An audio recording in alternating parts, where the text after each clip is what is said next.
जय माता दी दोस्तों, कथा यहाँ से प्रारंभ होती है।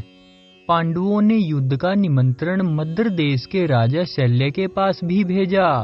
राजा शल्य पराक्रमी होने के साथ ही साथ नकुल और सहदेव के मामा भी थे। वे पांडवों के सहायतार्थ अपनी एक अक्षौहिणी सेना लेकर चले, किंतु दुष्ट दुर्योधन ने मार्ग में ही उनसे मिलकर उनकी अनेक प्रकार से सेवा करके तथा चिकनी चुपड़ी बातें करके उन्हें अपनी ओर मिला लिया। जब बाद में विराट नगर के समीप युधिष्ठिर से उनकी भेंट हुई तो शल्य को दुर्योधन के साथ मिल जाने के अपने कृत्य पर पश्चाताप होने लगा, किंतु दुर्योधन को एक बार वचन दे देने के बाद वे अपना वचन तोड़ भी नहीं सकते थे।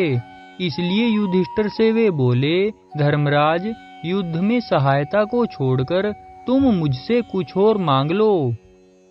इस पर युधिष्ठिर ने कहा, मामा जी, जिस समय कर्ण और अर्जुन का युद्ध होगा उस समय आप हर प्रकार से कर्ण को हतोत्साहित करते रहिए।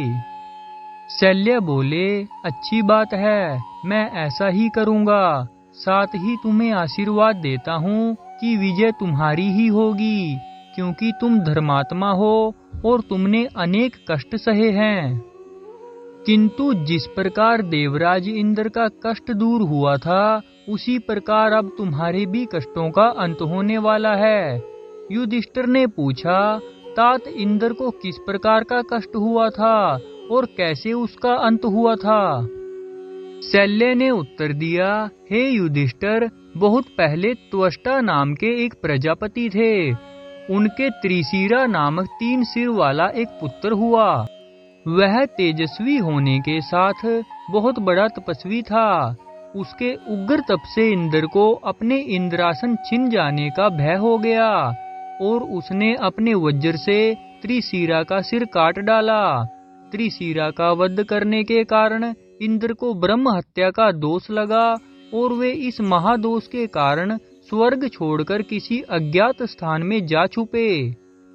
इंद्रासन खाली न रहने पाए, इसलिए देवताओं ने मिलकर पृथ्वी के धर्मात्मा राजा नहुस को इंद्र के पद पर आसीन कर दिया। नहुस अब समस्त देवताओं, ऋषि और गंधर्वों से शक्ति प्राप्त कर स्वर्ग का भोग करने लगे। अकस्मात एक दिन उसकी दृष्टि इंद्र की साध्वी पत्नी शची पर पड़ी। शची को देखते ही वे कामांध हो उठे और उसे प्राप्त करने का हर संभव प्रयत्न करने लगे। जब शची को नहुस की बुरी नीयत का आभास हुआ तो वह भयभीत होकर देवगुरु बृहस्पति की शरण में जा पहुंची और नहुस की कामिच्छा के विषय में बताते हुए कहा, हे गुरुदेव, अब आप ही मेरे सतीत्व की रक्षा करें। गुरु बृहस्पति ने सांत्वना दिया, हे इंद्राणी, तुम चिंता न करो, यहाँ मेरे पास रहकर तुम सभी प्रकार से सुरक्षित हो। इस प्रकार शची गुरुदेव के पास रहने लगी और बृहस्पति इंद्र की खोज करवाने लगे। अंत में अग्निदेव ने एक कमल की नाल में सूक्ष्म रूप धारण करके छुपे हुए इंद्र को खोज निकाला और उन्हें देवगुरु बृहस्पति के पास ले आए। इंद्र पर लगे ब्रह्म हत्या के दोष के निवारणार्थ देवगुरु बृहस्पति ने उनसे अश्वमेघ यज्ञ करवाया। उस यज्ञ से इंद्र पर लगा ब्रह्म हत्या का दोष 4 भागों में बंट गया। एक भाग को वृक्ष को दिया गया जिसने गोंद का रूप धारण कर लिया। दूसरे भाग को नदियों को दिया गया जिसने फैन का रूप धारण कर लिया। तीसरे भाग को पृथ्वी को दिया गया जिसने पर्वतों का रूप धारण कर लिया और चौथा भाग स्त्रियों को प्राप्त हुआ जिससे वे रजस्वला होने लगी। इस प्रकार इंद्र का ब्रह्म हत्या के दोष का निवारण हो जाने पर वे पुनः शक्ति संपन्न हो गए, किंतु इंद्रासन पर नहुस के बैठे होने के कारण उनकी पूर्ण शक्ति वापस न मिल पाई। इसलिए उन्होंने अपनी पत्नी शची से कहा कि तुम नहुस को आज रात में मिलने का संकेत दे दो, किंतु यह कहना कि वह तुमसे मिलने के लिए सप्तऋषियों की पालकी पर बैठकर आए। शची के संकेतानुसार रात्रि में नहुस सप्तऋषियों की पालकी पर बैठकर सची से मिलने के लिए जाने लगा।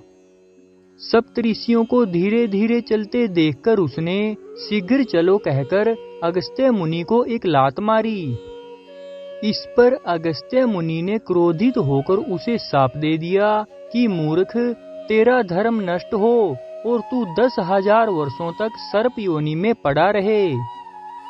ऋषि के शाप देते ही नहुस सर्प बनकर पृथ्वी पर गिर पड़ा और देवराज इंद्र को उनका इंद्रासन पुनः प्राप्त हो गया। राजा शल्य ने कहा, इसी प्रकार तुम भी अपना राज्य प्राप्त कर सुख भोगोगे।